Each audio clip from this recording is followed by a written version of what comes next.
भगवान पे चढ़ा हुआ जल जो बहकर जाता है उसको 3 जगह पर जरूर लगाना चाहिए। ध्यान से सुनिएगा। 9 ग्रह जो शरीर पर राहु, केतु, मंगल, बुध, शनि परेशान करते हैं, उसकी समाप्ति के लिए शिव पर चढ़ा हुआ जल नैनों पर, कंठ पर, मस्तिष्क पर, 3 जगह पर जिसके प्रतिदिन शिव पर चढ़ा हुआ जल लगता है उसको कभी 9 ग्रह परेशान नहीं कर सकते। शंकर की कृपा बरसती है, शंकर की करुणा बरसती है, उस जल का तेज पुंज है। शंकर भगवान को जब जल चढ़ाने के लिए शिवालय की ओर जाओ, जाते हो रोज? सब लोग जाते हो? हर हर मैं शंकर भगवान को जब जल चढ़ाने के लिए जाऊंगी तो शिव जी को जल चढ़ाने के लिए लेकर जाऊंगी। उससे पहले मैं आंवले के वृक्ष के नीचे थोड़ा सा जल छोड़कर, बेलपत्री के वृक्ष के नीचे थोड़ा सा जल छोड़कर, पीपल के वृक्ष के नीचे थोड़ा सा जल छोड़कर, उसके बाद अशोक सुंदरी वाली जगह, अशोक सुंदरी की जगह सब जानते हो, अशोक सुंदरी वाली जगह पर जल छोड़कर फिर गौरा पीठिका, पार्वती जी का हस्त कमल, उस पर जल छोड़कर फिर भगवान शंकर के ऊपर मैं जल समर्पित करूंगी। जल चढ़ाने का मुख मेरा उत्तर का होगा, अर्थात आप दक्षिण में खड़े होगे, जल चढ़ाओगे तो उत्तर में बहकर जाएगा। 5 दिन अगर आपने ये 5 दिन का नियम धारण कर लिया शंकर को जल चढ़ाने का, तो ये निश्चित है 5 स्थान से जो हमें अशांति मिलती है मन में, पूरे वर्ष शांति बनी रहेगी, कभी क्लेश नहीं। संपत्ति से अशांति मतलब लक्ष्मी नहीं आ रही है, टेंशन बना हुआ है, कोई पैसा खा कर बग गया, कोई कुछ लेकर बग गया, कोई कुछ कर बग गया, उस शांति के लिए भी हमें आंवले का वृक्ष, बेलपत्र का वृक्ष, पीपल का वृक्ष, अशोक सुंदरी का स्थान, माता पार्वती जी की पीठिका अर्थात हस्तकमल, और फिर दक्षिण में खड़े होकर शंकर के शिवलिंग को जल चढ़ाना, उत्तर की ओर जल बहकर जाना, भगवान शंकर से अपने मन की कामना करना। 5 दिन ये हमें भगवान शंकर की ऐसी कृपा होती है कि हमारे शिव की पंचायत के 5 देव हमारे 5 जगह से आने वाली अशांति को रोक देते हैं और हमें शांति प्रदान करते हैं, सुख प्रदान करते हैं। अगर प्रयास करना, अगर बहुत कष्टमय जीवन चल रहा हो, फैक्ट्री भी ना चले, दुकान भी ना चले, व्यापार भी ना चले और कर्जा बढ़ते जा रहा हो, टेंशन ही टेंशन पूरी जिंदगी में हो रहा हो, कहीं से संपदा आ नहीं रही हो, धक्के की जिंदगी चल रही हो, तो एक बार मधु का प्रयोग कर कर देखना।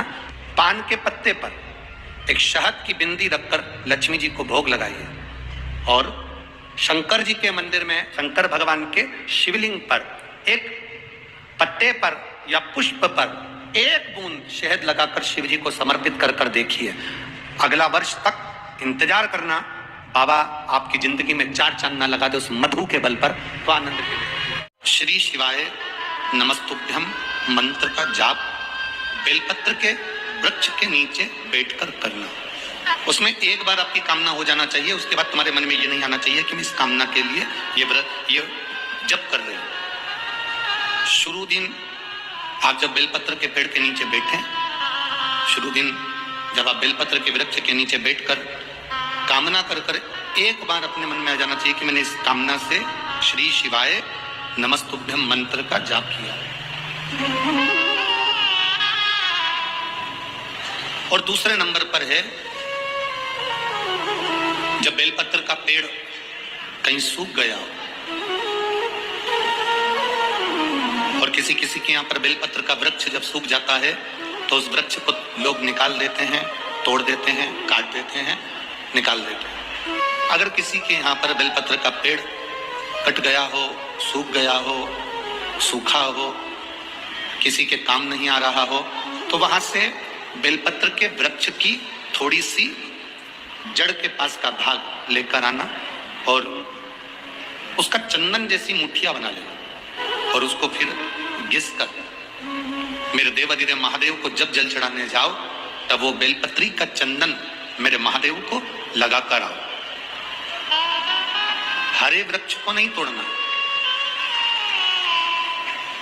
जो वृक्ष सूख गया, जो वृक्ष पूर्ण तरह से साल भर हो गया, 1.5 साल हो गया, 2 साल हो गया, किसी किसी के यहाँ का पेड़ कटने वाला है, सूख चुका है, बेकार हो चुका है, लोग उसे निकालना चाह रहे हैं, उसकी अगर थोड़ी सी लकड़ी, थोड़ा सा भाव मिल जाए, उसका घिसा हुआ चंदन देवादिदेव महादेव को समर्पित किया। हरे वृक्ष की लकड़ी को नहीं। तुम अगर हरे वृक्ष की लकड़ी को काट कर लिया है, तोड़ कर लिया है, फिर उसको सुखा लिया, सुखा कर तुमने चंदन बनाया, वो श्रेष्ठ नहीं होगा, उसका कोई महत्व नहीं। हरे वृक्ष में से जब हम पत्तियां तोड़ते हैं तो उसकी डाली कभी नहीं टूटना चाहिए। वृक्ष में से केवल पत्ती तोड़ो पर डाली ना तोड़ो। फूल में से, फूल के पौधे में से, पुष्प की डाली में से पुष्प तोड़ो पर उसकी डाली कभी मत तोड़ो।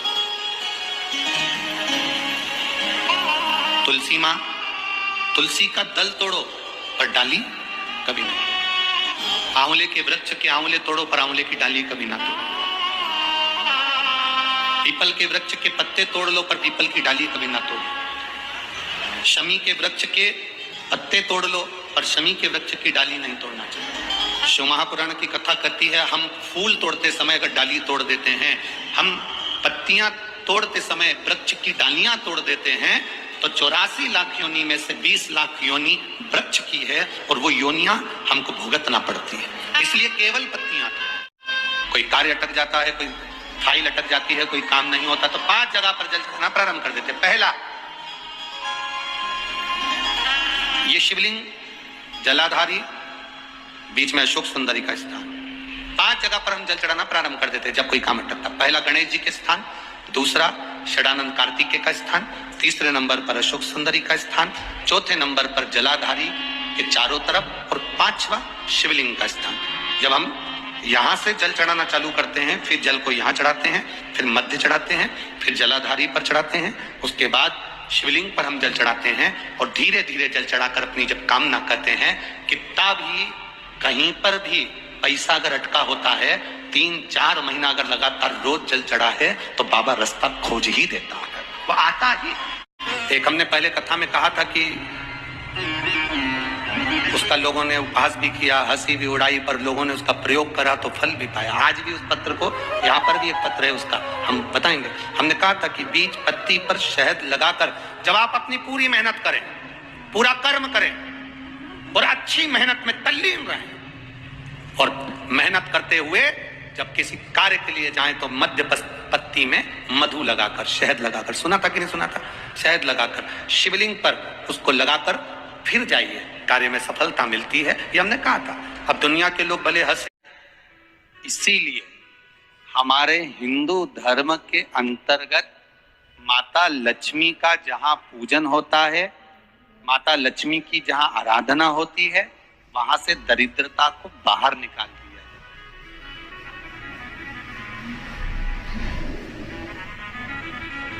कितने दिनों पहले किसी के यहाँ 10 दिन, 15 दिन, 20 दिन पहले से सफाई का क्रम प्रारंभ हो जाता है। बार बार घर की झाड़ू लगाना, पुताई करना, सफाई करना, जो अटाला सामान है, बेकार सामग्री है, जो किसी काम की नहीं, उसको ले जाकर कहीं डाल देना, कहीं भेज देना। घर को सुरक्षित, साफ, क्योंकि लक्ष्मी उसी घर में प्रवेश करती है जहां पर निर्मलता होती है। दरिद्रता वहीं प्रवेश करती है जहां आलस हो, बहुत सारा कबाड़ा जिसके यहाँ पड़ा हुआ हो, बहुत सारा फैलारा जहां पड़ा हुआ हो, झूठे बर्तन जहां पड़े हुए हो, झूठी सामग्री जहां पड़ी हुई हो, वहां पर दरिद्रता का प्रवेश हो जाए, वहां दरिद्रता प्रवेश कर जाए। लक्ष्मी का स्मरण, आप सबसे निवेदन है, घर में जितनी निर्मलता रखोगे, स्वच्छता रखोगे, जितना घर को साफ रखोगे, उतनी ही लक्ष्मी आपके यहाँ प्रवेश करेगी। पर केवल घर की सफाई से काम नहीं चलेगा। शिव महापुराण की कथा कहती है, घर की सफाई के साथ में मन की भी सफाई होना चाहिए। काम, लोभ, आसक्ति, वासना, तृष्णा, ये सब हमारे भीतर भरा हो और हम सोचें कि भगवान हमारे घर में प्रवेश कर जाए, तो कैसे प्रवेश करें?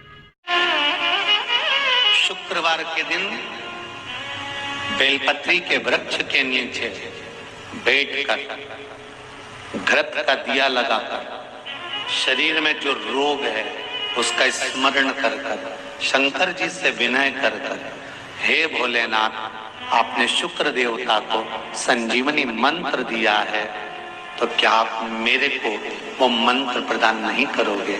मेरे रोग, मेरी बीमारी, मेरे दुख को आप नहीं हरोगे? शिव से कहो, ये शरीर आपने दिया है और भजन करने के लिए दिया है, स्मरण करने के लिए दिया है, कीर्तन करने के लिए दिया है, तो संभालोगे भी आप। और बेलपत्री की ओर मुख कर घी का दिया लगाकर महामृत्युंजय मंत्र का स्मरण कर लेने पर धीरे धीरे धीरे धीरे धीरे धीरे वो रोग समाप्ति की ओर आता चले जाता है। ध्यान दीजिएगा, महामृत्युंजय मंत्र का लोग जाप करते हैं? कितने लोग करते हैं? जरा हाथ उठाओ। करते हैं? कभी कभी तो करते होंगे, रख लीजिए। महामृत्युंजय मंत्र का यदि आप जाप करते हो और आपको मालूम पड़ गया कि शरीर में मुझे ये रोग हो गया है, मुझे शुगर हो गया है, मुझे बीपी हो गया है, मेरा ब्लड प्रेशर ऊंचा नीचा रह रहा है, कोई भयंकर रोग, मेरे रिश्तेदार को कोई कैंसर जैसा रोग हो गया, किसी को कोई थायराइड हो गया, किसी को कोई किडनी और लीवर में सूजन हो गई, किसी को कहीं किडनी और लीवर में तकलीफ हो गई, तो शिव महापुराण की कथा कहती है, नवग्रह शिव महापुराण की कथा कहती है कि बेलपत्री के वृक्ष के नीचे महामृत्युंजय मंत्र का जाप जो शुक्रवार की शुक्रवार घी का दिया लगाकर करता है, उसके रोग बाबा देवाधिदेव महादेव समाप्त करते चले जाते हैं। ये संजीवनी मंत्र शुक्रवार के दिन भगवान शंकर को शुक्र को दिया था, इसलिए उसकी प्रधानता। एक लोटा जल बहुत है, घर से लेकर चलोगे और उस जल से वास्तु दोष